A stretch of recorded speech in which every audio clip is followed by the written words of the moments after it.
लो भाई, एक और विरोधियों को मिर्ची लगने वाला एक और डायलॉग आपके सामने, लो सुनो।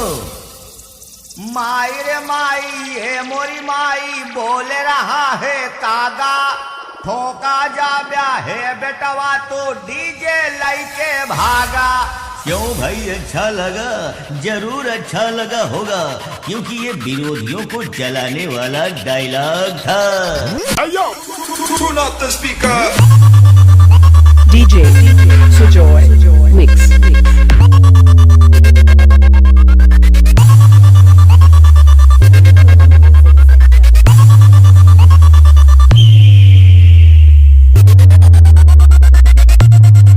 DJ Sujoy Mix.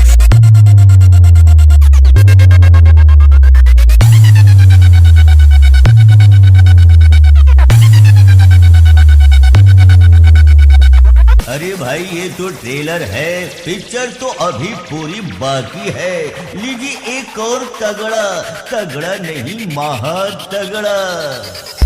DJ BM Remix तुम्हारे बाप। Turn up DJ the speaker. Sujoy Mix.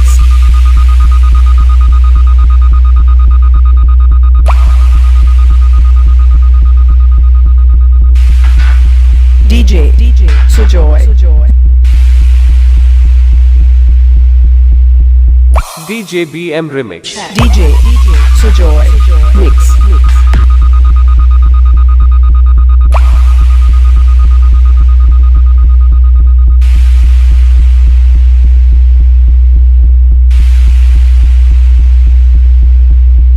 मेरा काउंटडाउन चालू हो गया, तुम्हारा हिंदुस्तान में बाप पैदा हो गए। DJ BM Remix 7 मील से Check.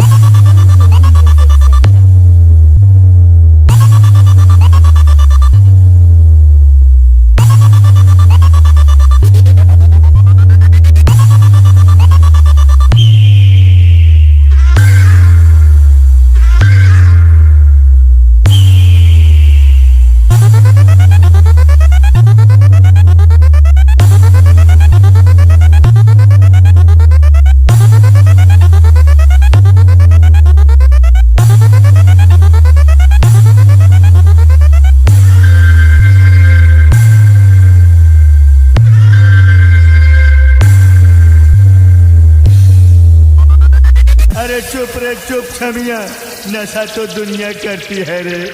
अरे वो सामा, ई डीजे वाला कौन सा नशा करता है? सरदार, ई सार गांजा फूका था। ये तो बहुत गंदा नशा करता है रे, बहुत गंदा, बहुत गंदा। बनाओ वीडियो बनाओ। DJ BM Remix Turn up the speaker.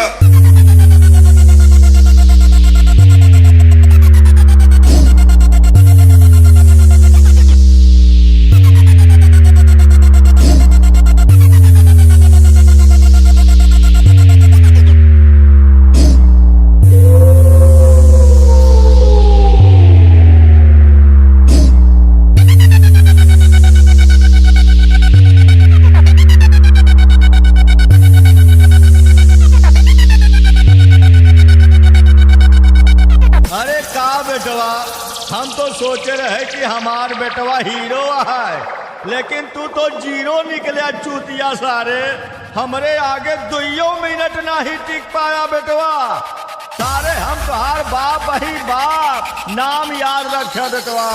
DJ BM Remix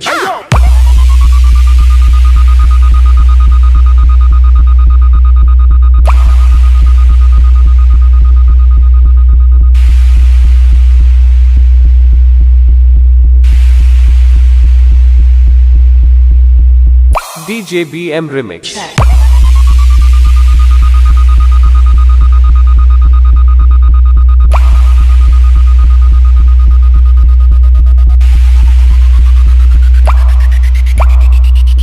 अरे वो बेटा, मेरे पीछे सारा जमाना, और इस जमाने में तू अकेला है, और जिसके दम पे तू उछलता है वो मेरा चेला है।